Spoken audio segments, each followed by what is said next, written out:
McDonald's meets the Minecraft universe with one of 6 collectibles and your choice of a Big Mac or 10-piece McNuggets with spicy Nether Flame sauce. Now available with a Minecraft movie meal. At participating McDonald's for a limited time. A Minecraft movie only in theaters.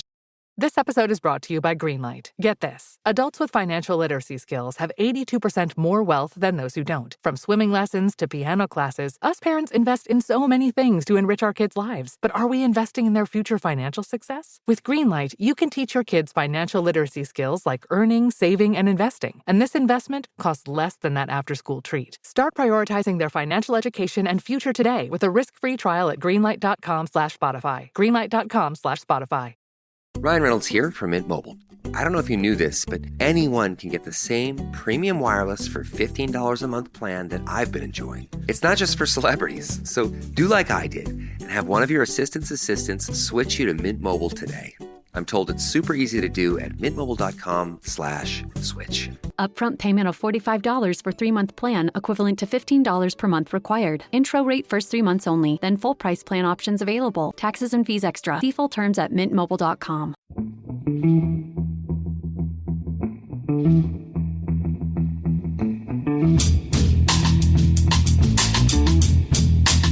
Hello and welcome to The Price of Football, the show that looks at the money behind a beautiful game with me, Kevin Day, and Liverpool University's Kieran Maguire. Kieran, I mean, you said let's roll, and I saw you press record, but I'm on a borrowed laptop here. Well, I'm just taking it as read that we're recording this, hopefully. It's pointless me saying this because we're not, then nobody will listen to it anyway, will they? How are you this morning, Kieran? I'm good. The weather's a bit gloomier outside. Yeah. We got absolutely soaked this morning on the dog walk, but that's part of the contract that you sign when you get a dog.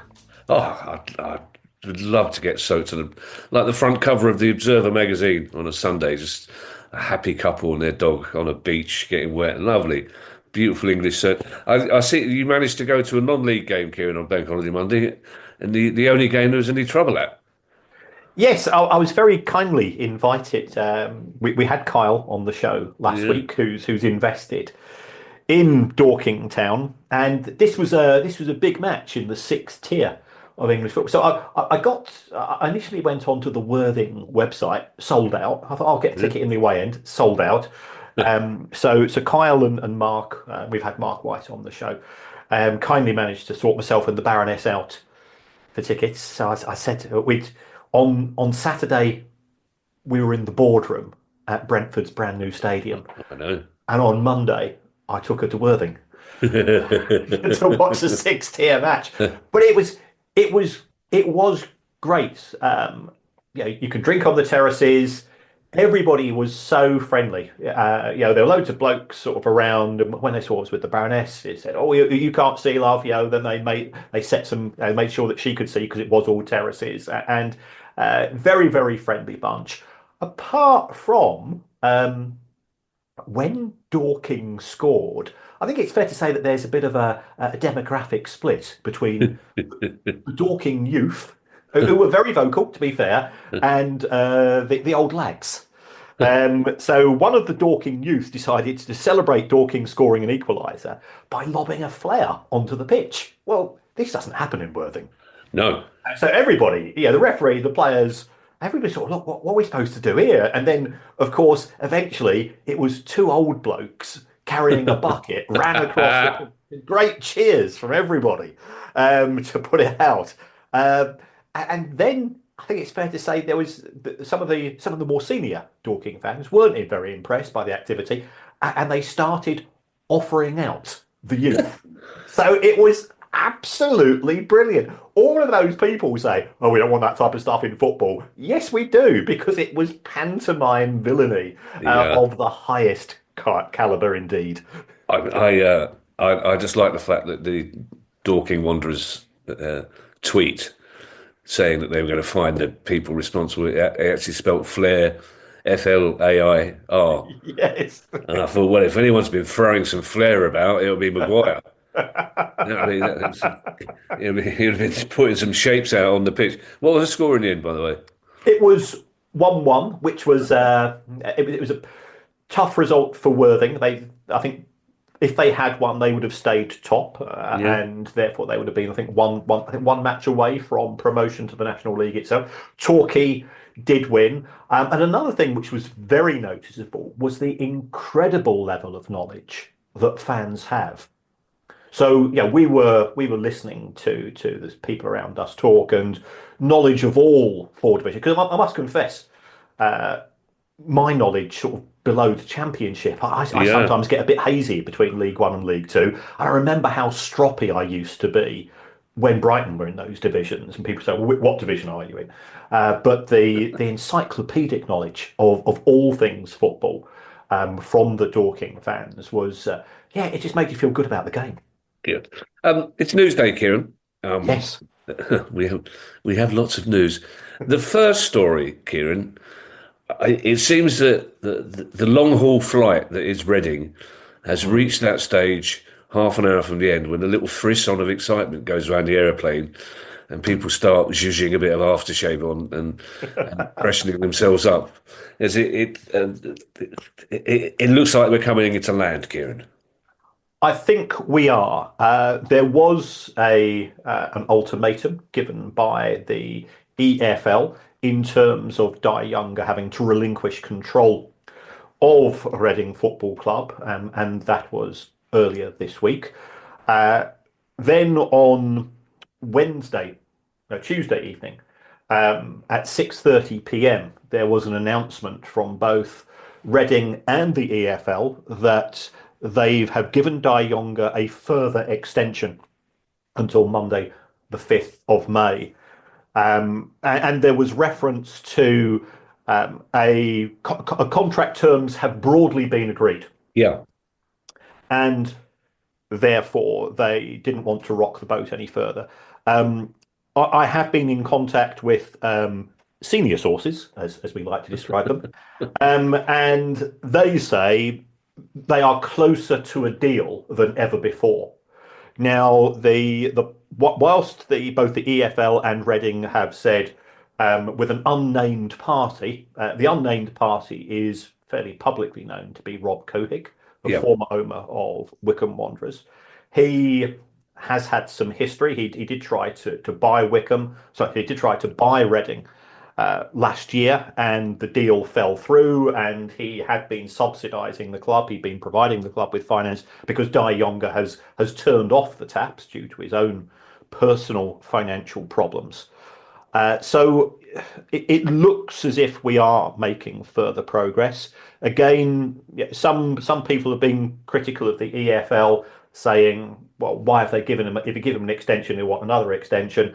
My understanding is that because I think the EFL will have seen the degree of progress, that they don't feel that it's a false claim being made by either of the two parties, and the alternatives are probably worse. I always, I was saying recently that administration would have to be an option if you were uncertain as to what you were buying. But clearly, Rob Cohick, who has seen the books before, must have confidence in terms of what he's acquiring, also in terms of the outstanding liabilities, and that's always been the area where I have had the greatest degree of reservation.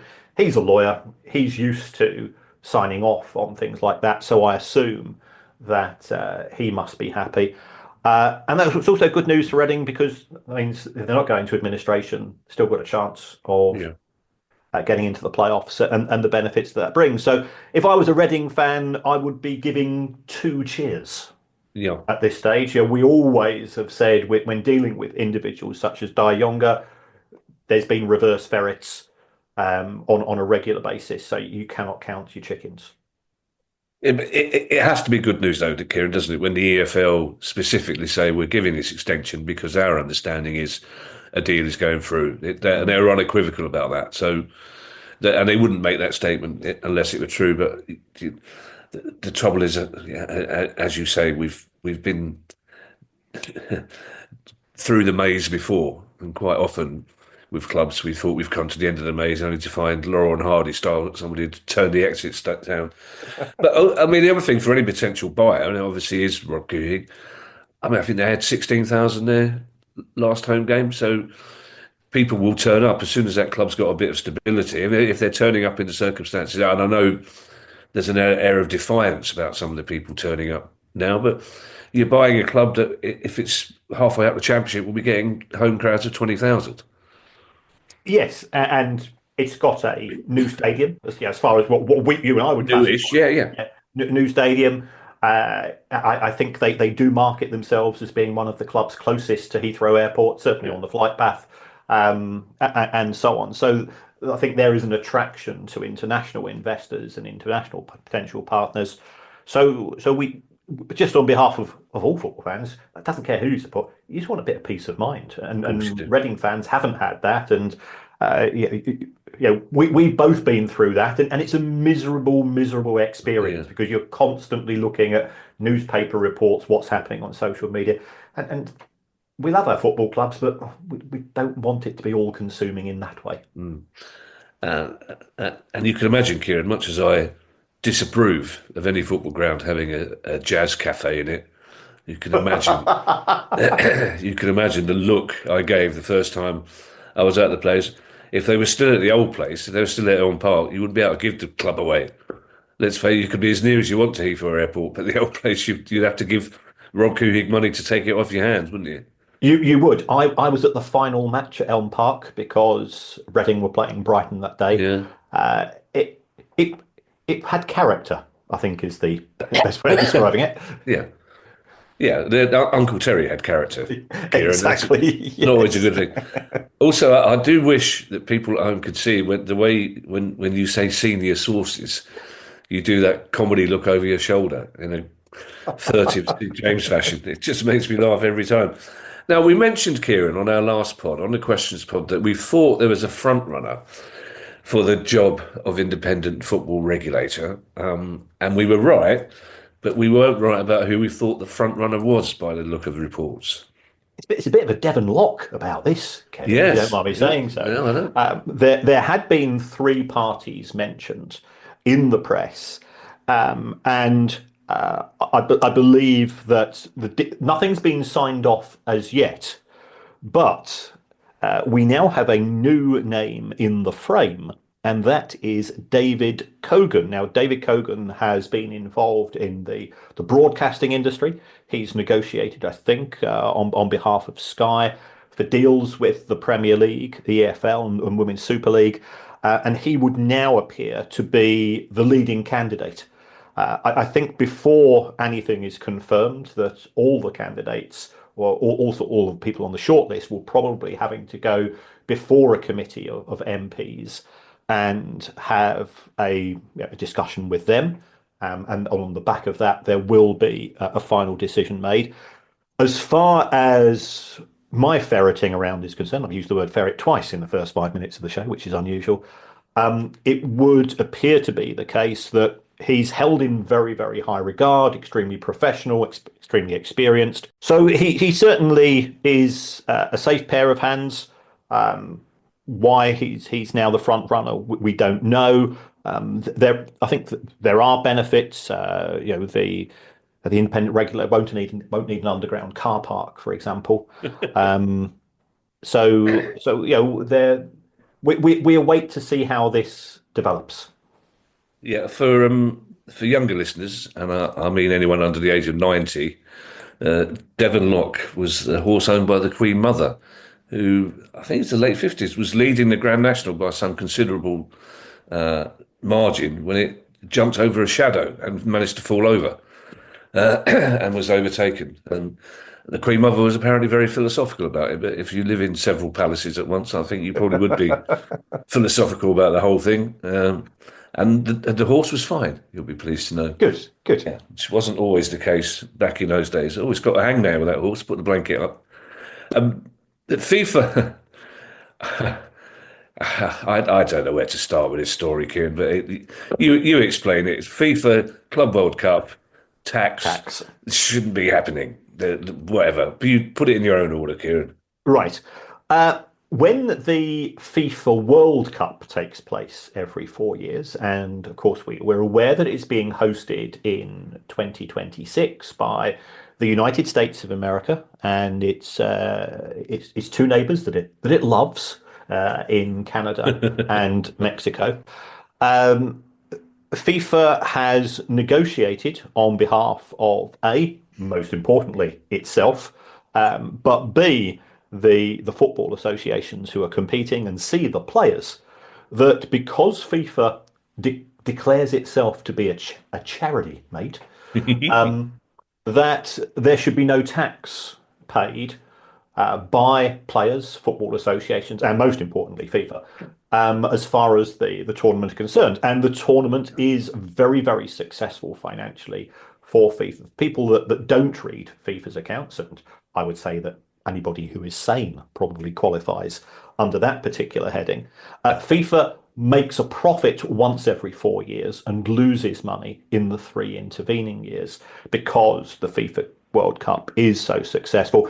And as we discussed earlier this week, FIFA doesn't even have the benefit in the off years of the money it was generating from Electronic Arts through the sale of the video game. Yeah. So countries that want to host the World Cup, they effectively say, yeah, whatever you want, you get, because everybody wants to host the World Cup. I think it's fair to say that that degree of enthusiasm for the Club World Cup is not matched. So therefore, what we now appear to have is the potential for football clubs and players who are performing their professional roles in the United States to potentially be caught within the United States tax framework. And this adds further issues because the competition is taking place across the 50 states. Each individual state has its own tax legislation and different tax rates. So therefore, you could have Chelsea playing one match being taxed at 7%, and you could have Manchester City or Real Madrid playing another match where you're taxed at 1.5%. There are further complications due to something which is known as double tax relief. And what this means is as follows. If you are, let's say you are Chelsea or Manchester City, and let's just assume that they'll make enough profit to pay tax. If you are paying tax at 25% in the UK, but you've already paid tax at 20% in the United States, you don't get taxed twice. So you knock off what you've paid in the United States. And that's to encourage globalization, international trade, and so on. However, those rules don't apply to the individual states within the good old US of A.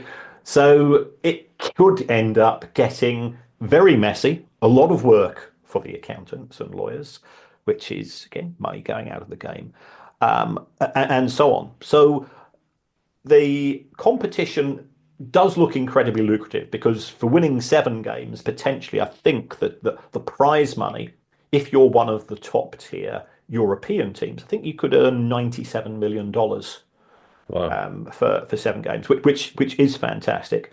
But then by the time you paid the bonuses to players for competing in the competition, you've had to deal with these tax issues. You've paid for the 5-star hotels. You've paid for the accommodation, transport, and so on.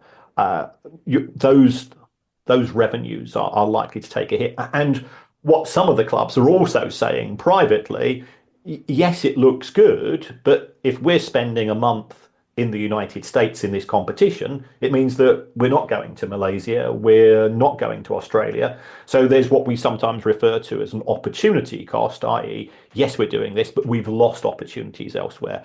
So the initial big headlines, and I know we've used this phrase before on the show, revenue is vanity, profit is sanity. I think that the level of profitability, sort of on a net basis, isn't as great for a competition which is going to be watched by nobody. Yeah, you say very few people read FIFA's accounts, Kieran. I suspect that includes the head of FIFA himself. I imagine Gianni probably just says, show me the bottom line.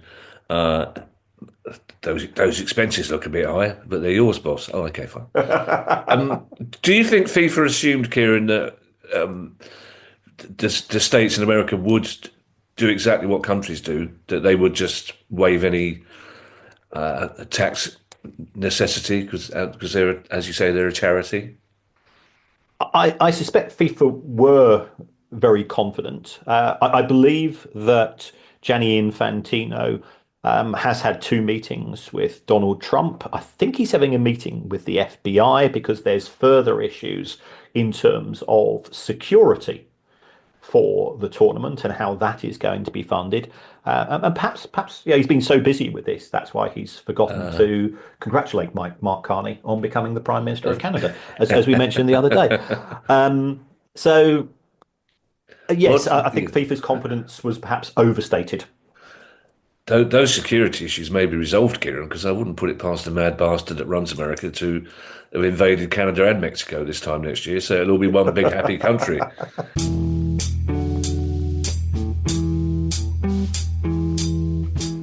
When you think about super successful businesses that are selling through the roof, like Heinz or Mattel, you think about a great product, a cool brand, and brilliant marketing. But there's a secret. The business behind the business making selling simple for them and buying simple for their customers. For millions of businesses, that business is Shopify. Upgrade your business and get the same checkout as Heinz and Mattel. Sign up for your $1 per month trial period at shopify.com/promo, all lowercase. Go to shopify.com/promo to upgrade your selling today. Shopify.com/promo. At Capella University, you can learn at your own pace with our FlexPath learning format. Take 1 or 2 courses at a time and complete as many as you can in a 12-week billing session. With FlexPath, you can even finish the bachelor's degree you started in 22 months for $20,000. A different future is closer than you think with Capella University. Learn more at capella.edu. Fastest 25% of students. Cost varies by pace, transfer credits, and other factors. Fees apply.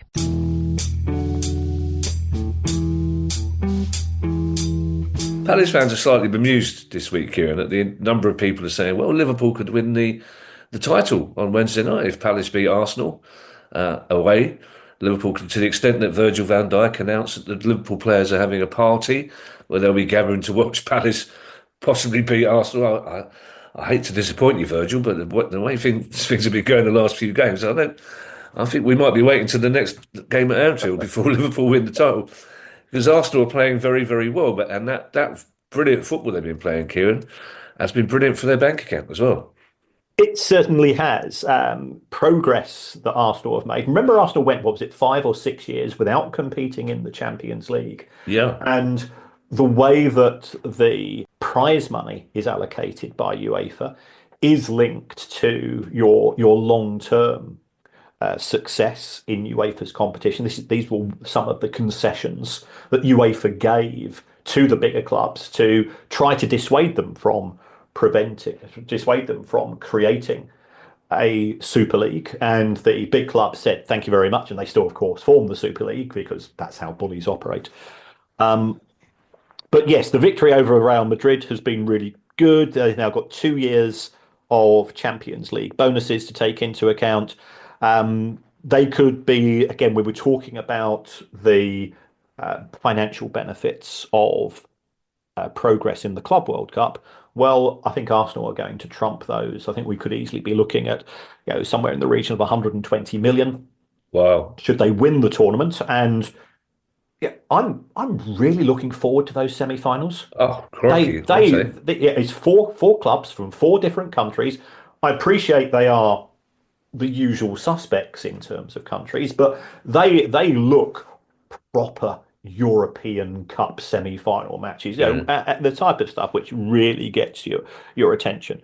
Arsenal have done spectacularly well. I still watch Declan Rice's free kicks. Oh my God, yeah.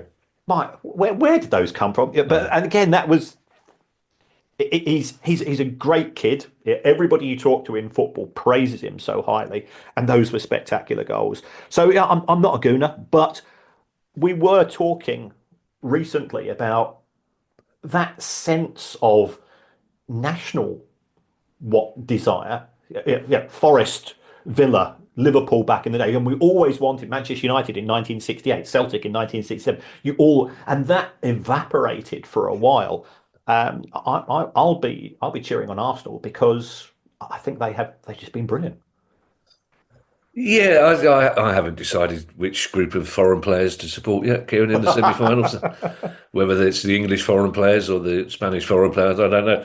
I mean, I quite agree with you about the semi-finals, but I mean, it sort of plays into the hands of the critics of the Swiss model that you go through a slightly more complicated event and you end up with four of the teams that probably would have been in the semi-finals anyway, which misses the point that smaller clubs had a nice payday because of. Yeah, I was about to say something really intelligent, wise, and funny, and it's just completely gone. So just assume it was significant, as the great comedian Arnold Brown used to say. If you don't find something funny, assume it's important. We've been accused, Kieran, you and I, of paranoia when it comes to clubs and season tickets. We've been accused by a couple of club CEOs to say we have no intention of getting rid of season tickets in order to sell the tickets on a match day basis to wealthy visitors, when I think they have. And there's another story this week that indicates some clubs are looking for any excuse they can find to take season tickets off people. Yes, Manchester City, we gave them praise for reversing the decision to increase season ticket prices. But they appear to have come back with a bit of small print. Yeah. And the proposal now is that if you attend fewer than 10 matches at the Etihad, they will cancel your season ticket. And I feel that this is very unfair. And I put this out. I tweeted this at about 4 o'clock in the morning because my company's account email had just pinged, and I spotted this as well. I think this is grossly unfair. If you, as a fan, cannot attend a match, and you buy, first of all, if you're a Manchester City season ticket holder, the chances are you've been a Manchester City season ticket holder for many, many years. So I'll give you the example of my mate, the Skunk.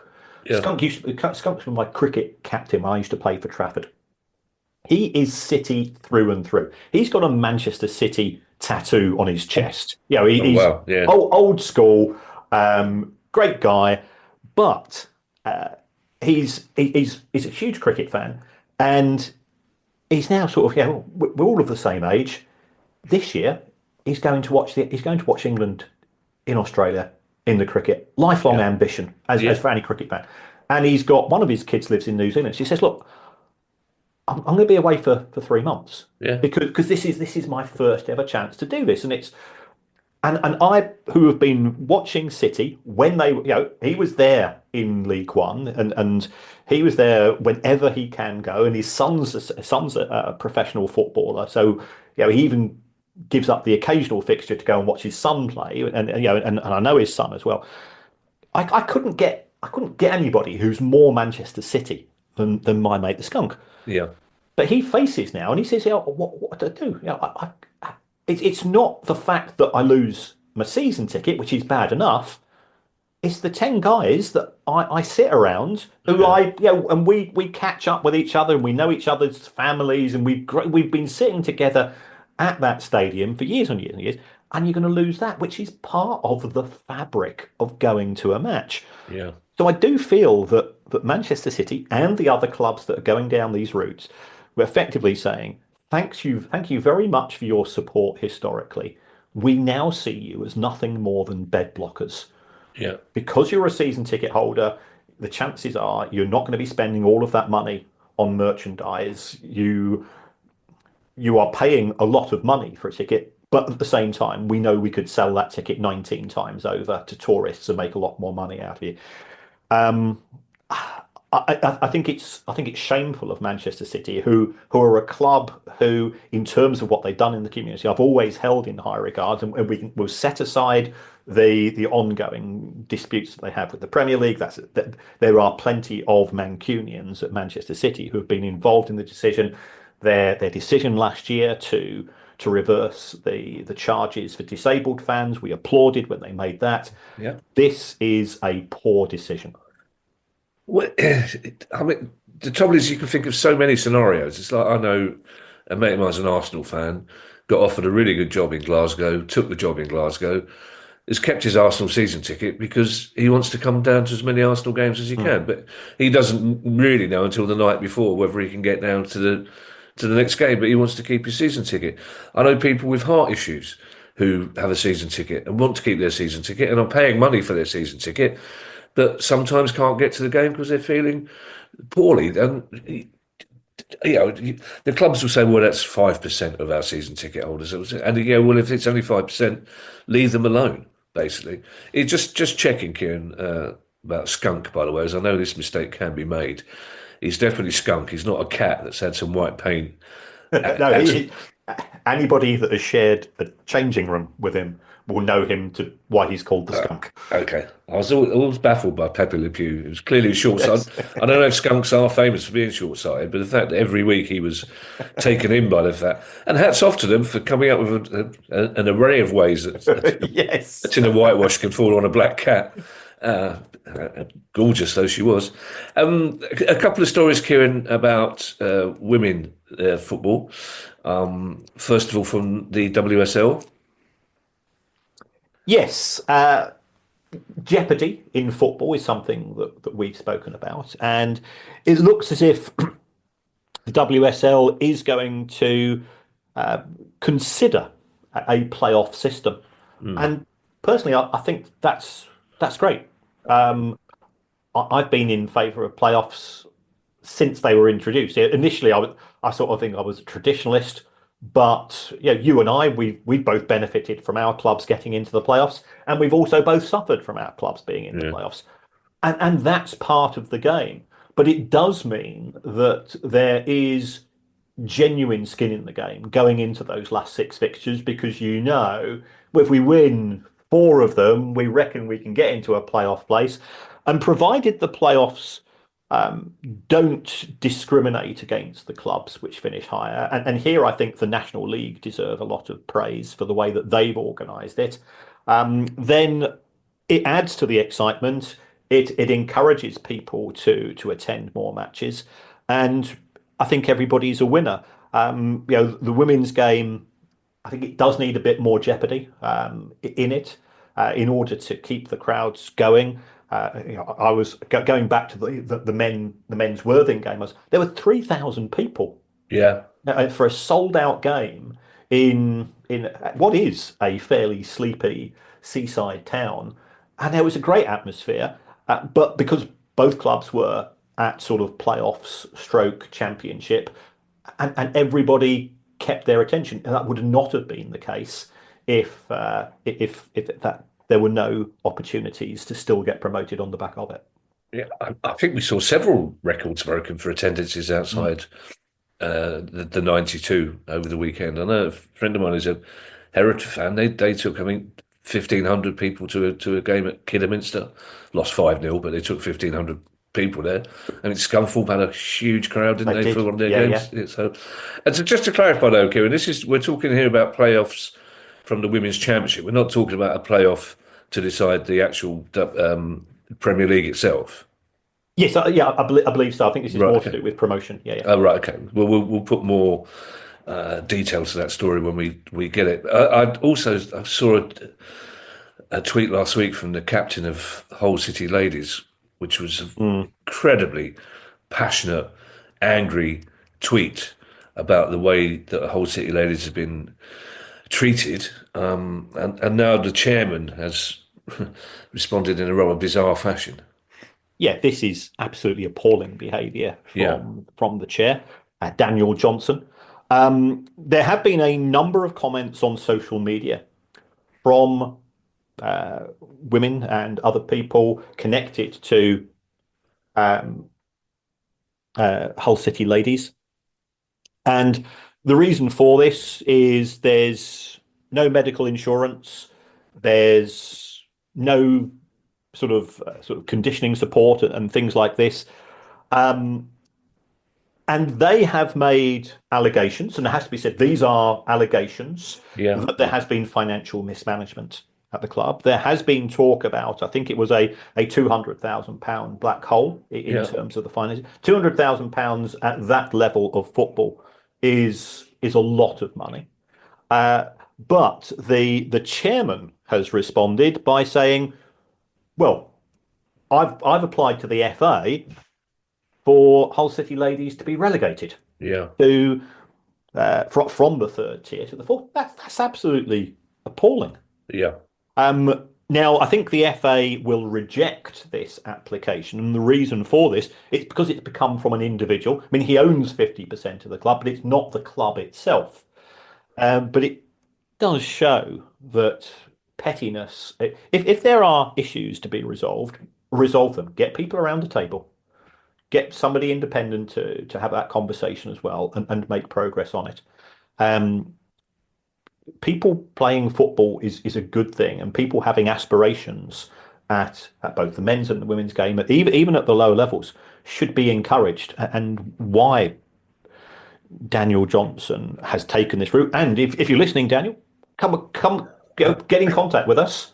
Okay, questions at priceoffootball.com. Get in contact with us, and we will quite happily have you, and we'll try to get somebody from the women's side of the game, and we will try to resolve this on the show. I can only apologise. You know what I'm like with names. I should write them, as Ali says, but in a more robust style. Why don't you write the names down, darling? And then you might be able to remember them. It's not, obviously she has a wonderful speaking voice, like an angel gargling silk. But she does get quite cross. But just write it down. But then I'll be like that detective on Death in Paradise that really annoys you, who's got bits of paper everywhere. So I apologise to the captain of Hull City Ladies, because this was a remarkable bit of communication she put out. And again, I'd love it if we could speak to her. I'd be highly delighted. Or speak to them if that's how they prefer to be identified. But she just talked in this message about the importance of football to girls and women in the city who were having this lifeline taken away from them. And she's not talking about girls or women that are trying to be professional footballers. She's talking about walking football teams. She's talking about teenage girls who are getting fitness and meeting people from outside their own culture for the first time.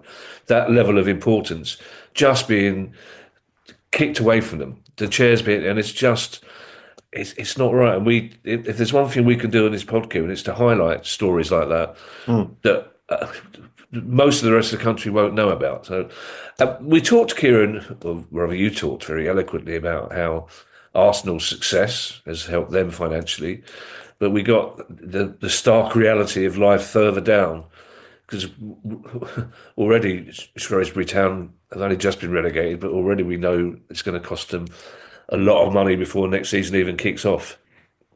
That's right. I was invited onto Radio Shropshire to go through the implications. And we talk about relegation being bad for players and bad for fans. Absolutely. But there are broader things. Yeah. Jobs are at risk because Shrews, and I've not been to the new stadium, but I went to the old Gay Meadow many on occasion. Great little place to visit. And a good drinking away trip, according to my mates who held it in very high regard. Many of whom had been known to fall asleep at half time. I remember one particular time towards the end of the season. It was April, both sides had nothing to play for, and there were carcasses on the terraces because they had a few too many and it got a bit too sunny. But it's probably going to cost the club somewhere in the region of £1 million in total. League One this season, with the attention given to Wrexham and Birmingham City and the achievements that those two clubs have had a huge boost in attendances in terms of away fans. So you're going to have less money coming in through the turnstiles in League Two, probably going to cost you somewhere in the region of £650,000 in broadcast income, and trying to persuade sponsors to pay League One prices when you've just been relegated to League Two is again going to be a challenge. So we focus on the benefits of promotion, and I've been doing a few pieces for people in Leeds and Birmingham. Congratulations to both of those clubs, by the way. But the cost and the price of relegation is something both tangible and intangible, because people will be looking at budgets and they will be looking at headcounts, and that's always a cause for concern. Big news, Kieran. Big news coming out of Bedfordshire. Big news coming out of Bedfordshire. And for any of our American listeners in particular listening who wonder how you get to Bedfordshire, it's up the wooden stairs. That's how you get to Bedfordshire. Which is it's one of those. It's one of those jokes, Kieran. Ali won't go to stately homes anymore, because if there's an animal head on the wall, I have to say he must have been going at some speed when he hit that wall. It's in the same way that she panics if anyone mentions Bedfordshire, because I will find somebody because you have to say, do you know how to get to Bedfordshire? Up the wooden stairs. But there are. I'm a middle-aged man, Kieran. It's ridiculous, isn't it? But anyway, big news coming out of Bedfordshire, Kieran. Yes, Real Bedford, or Real Bedford, however they want to pronounce, and we've had Peter Cormac on the show. Yeah. First of all, congratulations on being promoted. But I think when Peter came on the show, this was a good few years ago, he did state his desire, to get the club into the EFL and the Premier League. Ambition is a thing to be encouraged. And B, this town ain't big enough for the both of us when it comes to Bedford. So there is also Bedford Town, who are also had a spectacularly good season. And there had been talks earlier this year about merging with a view to a single stadium, getting both sets of fans together. And I think that the plans were for Peter McCormack to be the chairman and the two owners. I think there are two owners of Bedford Town to become non-executive directors. There's also the interest in the team by the well-known Winklevoss twins, who look at the history of Facebook. I think there's a movie about the dispute that they had with Mark Zuckerman as well. They've put around about £3.5 million into Real Bedford, so clearly they've made billions from crypto by getting in, 15 years ago. Yeah. I think there's also a view that because there's been a recent announcement that there's going to be a theme park. Is it Universal are announcing yes, a theme indeed. park for Bedford? Is it going to be a go-to place? Could this be a sort of an additional attraction? But it looks as if the merger is now not taking place, presumably because the two parties couldn't agree terms. But we'll wait to see how that develops. Peter's very evangelical about his plans, and perhaps the other parties have a different viewpoint. Well, I suspect, Kieran, based on our experiences of talking to Peter, one of the stumbling blocks will be that he would have insisted that the club is called Real Bedford. I would guess. Yes. But I mean, he had enormous kickback when we interviewed him 3 or 4 years ago. There's fury from Bedford Town, understandably, because he's already saying that's my ambition. I'm going to merge the two clubs.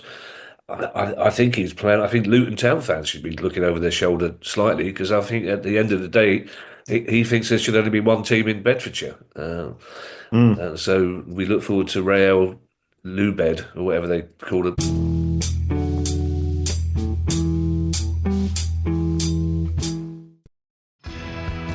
You know that feeling when someone shows up for you just when you need it most? That's what Uber is all about.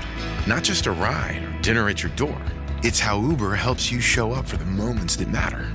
Because showing up can turn a tough day around, or make a good one even better. Whatever it is, big or small, Uber is on the way. So you can be on yours. Uber, on our way. This episode is brought to you by Walmart. New beauty is in bloom at Walmart, and it's all about springtime radiance. From Drybar, Tula Skincare, and hundreds more available online, Walmart has the premium brands you want and this season's on-trend products for flawless, glossy hair and hydrated skin.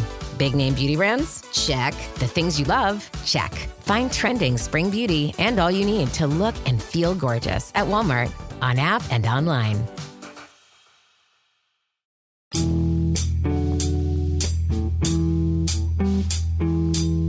Our penultimate story, Kieran, is one that we've been asked to look at by fans of this particular club. We had a lot of social media messages asking if this was legit, and it's Cliftonville. Yes, there has been interest in Cliftonville, again from this time from the 51st state of the USA, the Toronto Investment Group. They are looking to put money in. I think Cliftonville presently, I think it's the Northern Ireland League. It's a bit like what happens in the Scottish Premiership, whereby you've got the sort of the top six and the bottom six and for the final.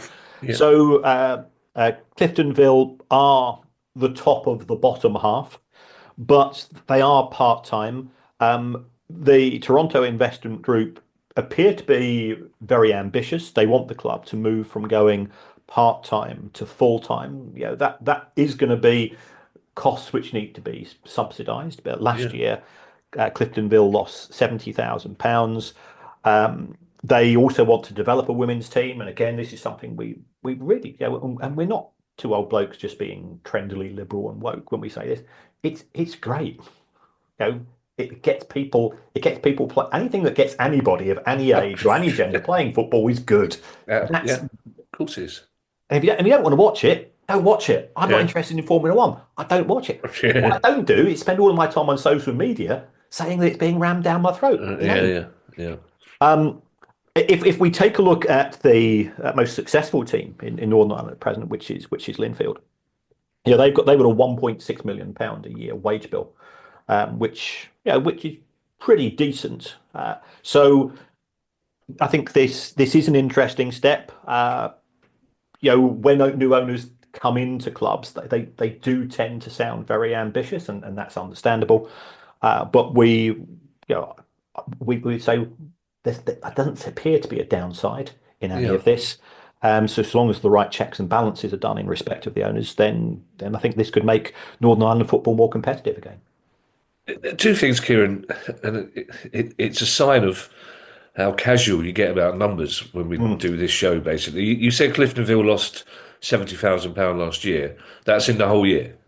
That's right. Yes, that's in the whole year. But somebody still had to find that £70,000. And that's one of the things which I always have an issue with. Going back to our first story, in terms of Reading Football Club, they're losing £300,000 a week. Well, that's exactly why I said it, because if you were to tell me that a club in English football was losing £70,000 a week, I'd go, "Oh, that's all right. That's not too bad." And we've become anaesthetised. Well, absolutely. So, secondly, bearing in mind, Kieran, that you're talking about low levels of money at Cliftonville, why would an investment? It's quite possible that somebody at the Toronto Investment Group has emotional links, is from that part of the world. But if not, what's in it for, I assume, a fairly high-end investment group? Because it seems to me that no matter how competitive Northern Irish football is, it's a small country. You're not going to make a lot of money out of either the broadcasting deal or on the ticket gate. Well, I think you're absolutely right there. We come back to this word which is being used again and again: content. Okay, yeah. There is a link between the Americas and Ireland. There is that romantic link. Yeah, of course. Which still exists. The other issue, and again, I want to give UEFA some credit here, is that those smaller countries who are now gaining access to the Swiss model of Europa Conference. Yeah. You look what's happened to TNS in terms of Wales. The additional money, we're saying, for a club, if Brighton or Palace get 8th this season and get into the conference, I was talking to a Premier League executive at the weekend who said Yeah, I understand why the fans want it, and I understand the fun in all of it. But if we get in the conference, we ain't making a dime. Yeah, by Yeah, the yeah. time we've expanded the squad, by the time the players' bonuses kick in, by the time we've paid for, accommodation and travel, we're not actually making any money. And realistically, it's probably going to cost us three places in the Premier League, Wow. which is 9 million quid. Yeah. So, Wow. because Sunday, Thursday for clubs at that level, and we all know where we are in the pecking order. Yeah. You do need stronger squads, and you can't really afford them. So that is different. If you are Cliftonville, and if this is for what would be a relatively small investment by the Toronto investment, if you can start to regularly appear in the Europa Conference, that will turn the finances around spectacularly. Yeah. So you can say, Kieran, I was talking to a Premier League executive, but we all know which game he went to at the weekend. Yeah, So, but I do have phone call and WhatsApp messages from quite a few of them these days. oh, Normally telling me off. that didn't occur to me, Kieran. Of course, there are other ways of communicating these days, aren't there? Okay. Speaking of content, Kieran, I got home from work yesterday writing, "Have I got news for you?" And I'll have a glass of wine. I watched the City Villa game, which by half time was spectacularly dull, even for two good passing teams. I'll tell you what I thought I'd do. I've never watched Sunderland till I die. Just for half time, I'll watch the first 15 minutes of the first one, and that was the rest of my night. I mean, Yeah, I can't. brilliant. How who agreed? Who the person at Sunderland who agreed to allow the cameras in to film that is an idiot, essentially. I mean, why would you allow that level of honesty from fans, players, executives? It's just incredible. But I mean, Brilliant television. amazing television for not even for a football fan. I mean, you could watch that even if you knew nothing about football, just the insight to any organisation. But I mean, 10 minutes in when they're showing a player getting pissed at a nightclub, slagging off all the rest of the players, and you just hear this voice in the background saying, "You know this is being filmed. I don't care." And then the show him turning up for training the next day. It's incredible television, and what insight into the way a football club is. I'd love to know what Sunderland fans thought of it. It's just. And also, as well, that level of optimism before the last pre-season friendly, when we're playing Celtic. If it was a tough game again, we'll probably beat them 2 or 3, and then we'll be top of the table. Oh my God! Our last story, Kieran, takes us to somewhere we've been in the last couple of years, and somewhere we've mentioned just in the last couple of weeks: Jersey. Yes, Jersey are in the Combined Counties League, Yeah. and they had a chance of promotion. I think they were playing on Easter Friday. And therefore, I think over 1,000 fans were travelling to the last away match of the season.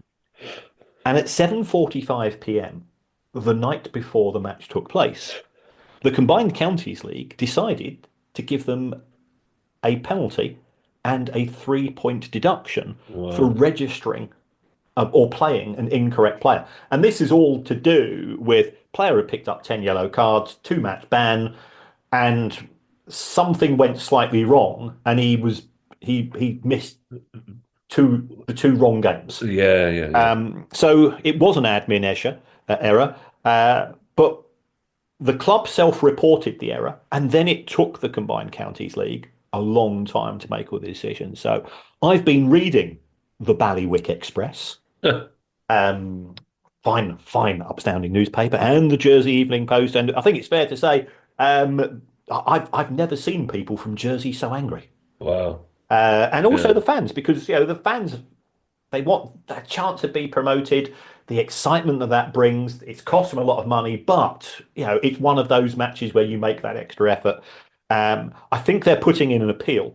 They could still, of course, go up through the playoffs. Yeah. And I think they could be playing Red Hill, in which case we might be tempted to go ourselves. Yeah, not far down the road. It's the timing of this, Kieran. It is timing, absolutely. Look, I'm sure, again, if somebody from the Combined Counties League would like to explain, I'm sure it's in the handbook. I'm sure somewhere within their handbook, it will say, in the unlikely event that a suspended player misses the wrong 2 games, then this is what happens. But use some common sense, fine them. Fine them £3,000 or £5,000 or whatever it is. Don't punish the fans and the players for an administrative error, which the club pointed out themselves. And the player did miss 2 matches. And the player missed 2 matches, but 2 different matches. I don't. Well, obviously the clubs in and around them will go, no, it's quite right. They should be, 3 points should be deducted. But it's just a tin air. I mean, talk about deflating the balloon of those fans. It costs a lot of money to be an away fan for the Jersey Bulls. Yeah, basically. So that's just an idiot. Don't forget, you can now join our Price of Football Club, where you'll get ad-free listening, bonus episodes. I'm trying to think what else we give, Kieran. We have our Zoom chats. Zoom chat on a monthly basis. Yeah, you get early access to interviews, all sorts. So you get your own questions pod. Separate questions pod, which I think we're due to do one soon. If you want to, basically you get more wittering is what you get for your money. You get free wittering, ad-free wittering, and possibly more jokes of the quality of Up the Wooden Stairs. That's where you find Bedfordshire.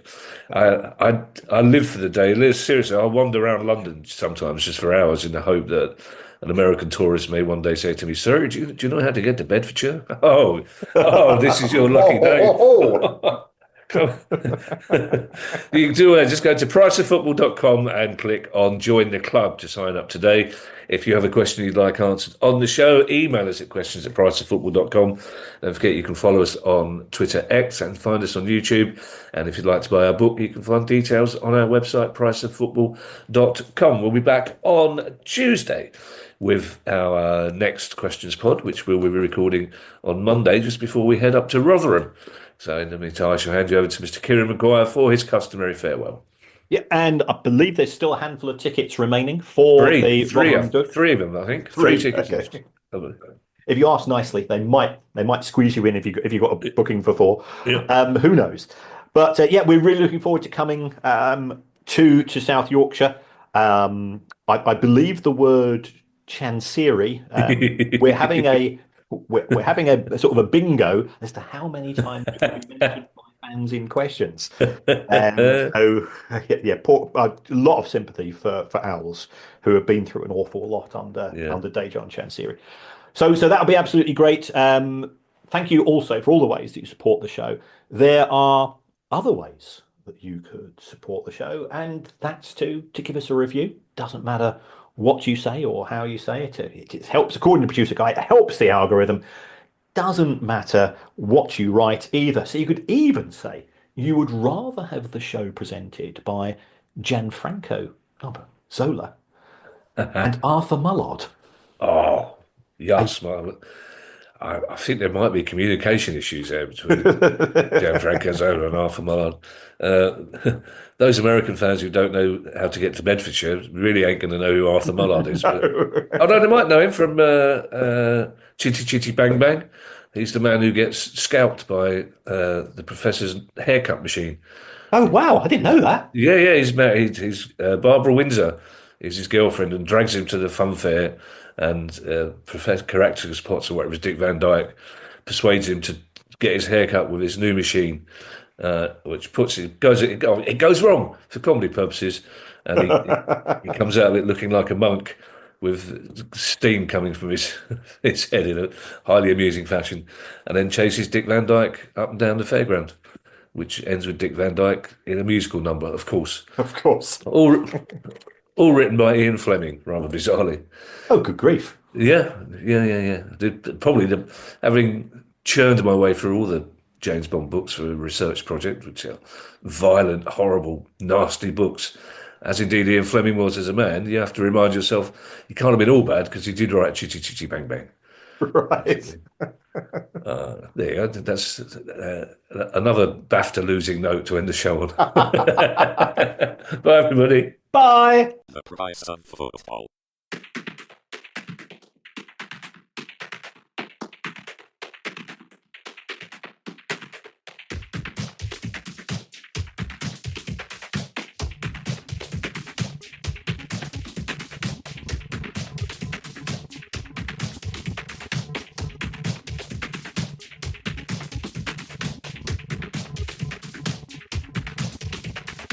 the price of football. This is Ali Maxwell from Not the Top 20 podcast, the number one EFL podcast covering the Championship, League One and League Two. Every Monday, our show is teeming with talking points and surprise results. These leagues and the characters within them are unpredictable and constantly entertaining in their nature. And we never have to speak about VAR. Subscribe to Not the Top 20 podcast on your preferred podcast platform and dive into the best, most in-depth EFL analysis around.